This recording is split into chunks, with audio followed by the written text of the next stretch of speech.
بسم الله الرحمن الرحيم. السلام عليكم ورحمة الله. أتمنى أن تكونوا جميعا إن شاء الله بخير. J'ai décidé de préparer cette petite capsule post-conférence après avoir reçu pas mal de questions, pas mal d'interpellations en privé. J'ai continué à le recevoir juste après la conférence sur la puissance du sens. Et tant que je suis resté aussi en rémanence mentale après la conférence, euh, parce que la question ne peut jamais nous laisser indifférents par rapport à cette question de son application et la manière dont on peut l'énacter et le vivre au quotidien.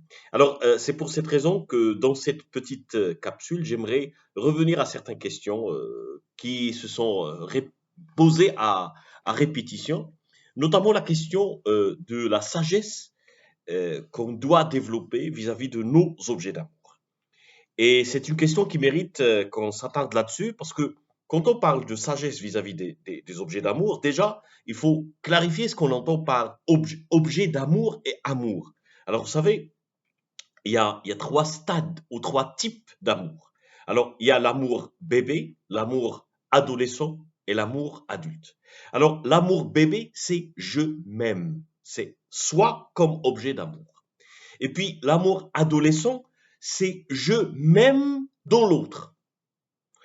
C'est l'autre comme objet d'amour pour ce qu'il représente pour le soi. J'aime Flan parce que il me donne kada wa kada, j'aime Flan parce qu'il me procure de la sécurité, j'aime Flan parce qu'il est beau, parce qu'elle est belle, etc. J'aime Flan parce qu'il me fait ça et ça et ça et ça. Et donc finalement, je m'aime à travers l'autre parce que l'autre me satisfait quelque part.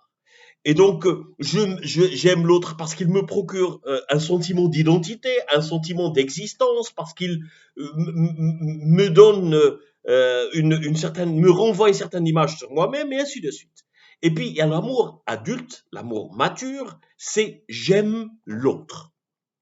Et cet autre peut être une chose, peut être une personne, peut être une idée, et ainsi de suite. C'est-à-dire, c'est une question de gestion du niveau d'attachement que j'ai par rapport à cet objet d'amour. Bien évidemment, vous l'aurez bien deviné, un objet d'amour ne peut pas être soi-même. Alors, le soi-même, quand il est objet d'amour bébé, ça ne mène pas vers le sens. Ça crée de l'addiction à soi. Le sens ne peut pas provenir d'une relation d'attachement à soi-même. Le sens ne peut pas provenir d'une relation d'attachement enfant, type adolescent, c'est-à-dire dans le sens j'aime cette idée, j'aime ce principe parce qu'il me procure de l'estime.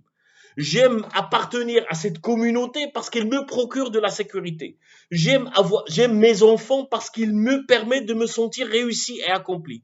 J'aime ma carrière parce que cette carrière me permet d'avoir de la gloire et le sentiment de la réussite sociale et de la, disons, de l'estime sociale vis-à-vis des gens, et ainsi de suite. J'aime l'argent, j'aime la fortune, même j'aime appartenir à cette communauté d'idées, etc., parce que ça me procure tel ou tel avantage. Alors, quand je m'aime à travers ces choses-là, je suis en train de créer un objet de souffrance quelque part, parce que c'est se mettre à la merci de tous les changements qui peuvent se subvenir à cette relation d'attachement. Mais l'amour mature qui pourrait être à l'origine d'une émergence de sens, c'est l'amour mature. Et donc, je dois déjà tout d'abord être en mesure de soigner ma relation avec mes objets d'amour et de me détacher à soi. Le sens ne peut, et ça c'est paradoxal, le sens ne peut pas émerger d'une relation, euh, je dirais, d'une relation d'amour avec soi. Le sens ne surgit qu'à travers la transcendance de soi. Et donc, dans la relation d'objet d'amour, avec l'objet d'amour, il doit y avoir une prédisposition à la transcendance. Et en absence de cette capacité de transcendance de soi, de cette capacité d'oblativité, de cette capacité d'altérité et de détachement par rapport à soi, difficile de parler de l'émergence d'objet d'amour. L'émergence de sens de ma relation avec cet objet d'amour-là. Et donc, ma foi, vous pouvez voir que je peux aimer mes enfants et ne pas y trouver un objet d'amour, je peux aimer une carrière, je peux aimer de l'argent, je peux même aimer une idée, etc. Mais à vrai dire, je suis juste en train de m'aimer à travers cette appartenance à cette idée, à cette personne, à cette femme, à cette famille, à cette communauté, à ce principe, à cette carrière, à ce titre, etc. Et ce n'est pas forcément une relation qui peut être génératrice de sens comme objet d'amour. OK? Voilà l'idée par rapport à la sagesse que je dois instaurer dans mes relations d'amour. Deuxièmement, parlons de la sagesse, toujours dans le cadre de cette sagesse. euh, L'idéal, c'est d'avoir de la cohérence.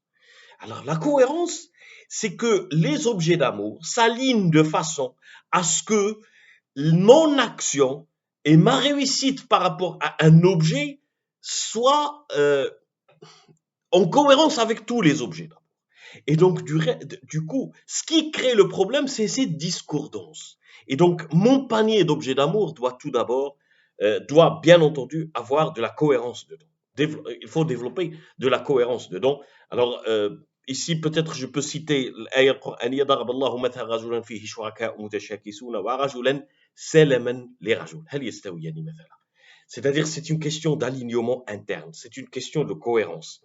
Et là, tout ce qu'on nous dit depuis les grands penseurs, depuis la nuit des temps, maintenant, ce n'est pas moi, c'est la science qui le dit. Le sens émerge très très bien quand on a une affiliation spirituelle.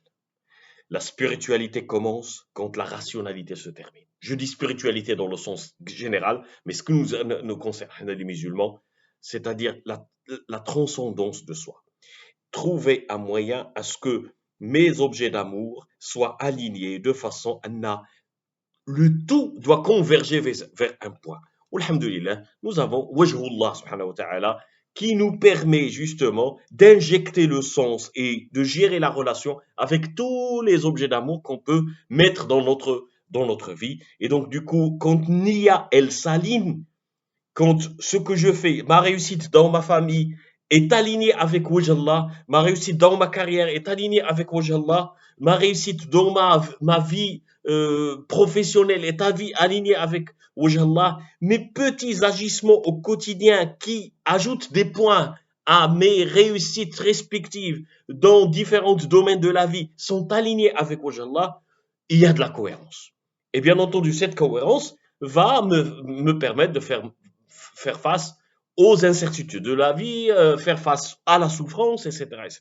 Donc, premièrement, gérer cette relation que j'ai avec mon objet, mes objets d'amour pour que ça soit mature. Deuxièmement, veiller à la cohérence d'ensemble.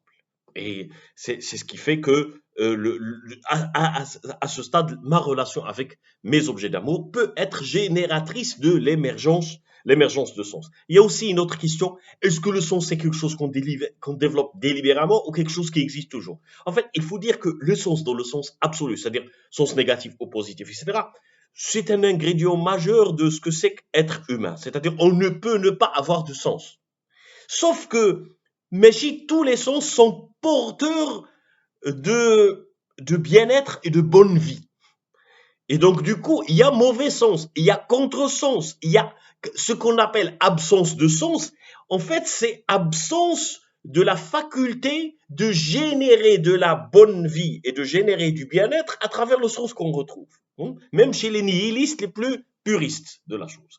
Alors, du coup, nous qui cherchons à développer un plus de bien-être dans notre vie, nous voulons être avertis par rapport à ce ménage interne que nous faisons par rapport à notre vie, de façon à émuler certaines personnes qui, par un concours de circonstances externes et internes, arrivent bien à manifester cette existence de sens d'une façon ou d'une autre. Dernière question à laquelle je voudrais apporter un petit éclairage, c'est par rapport à la question de la souffrance et la question du sens. Alors, trouver le sens dans la souffrance n'exclut pas la souffrance dans le sens malaise, dans le sens confort. Mais il y a une différence entre une personne qui souffre et qui ne sait pas pourquoi et qui ne sait pas où est-ce que ça se termine, où est-ce que ça mène, et une personne qui souffre tout en associons cette souffrance à une finalité externe. Quoi qu'elle peut se dire, je n'arrive pas à la saisir maintenant, mais il doit y avoir une finalité. Quoique une personne qui associe cette souffrance à un sacrifice qui transcende son être, je reviens toujours à cette question de transcendance de soi. Et donc, كما قال الله سبحانه وتعالى إن تكونوا تعلمون فإنهم يعلمون كما تعلمون وترجون من الله ما لا يرجون. C'est-à-dire que le vécu de la chose est le même, mais l'intention et la signification qu'on donne à la chose et l'aboutissement de la chose n'est pas le même. وكما أخبرنا النبي صلى الله عليه وسلم وهو يعطينا في كل مرحلة وفي كل لحظة يذكرنا بالسنس ديال الحياة عجبا لأمر المؤمن كله خير إن أصابته سراء شكر فكان خيرا له وإن أصابته ضراء صبر فكان خيرا له ولا يكون ذلك إلا للمؤمن. Une façon de nous rappeler, sallallahu alayhi wa sallam, que le sens nous entoure, tout simplement.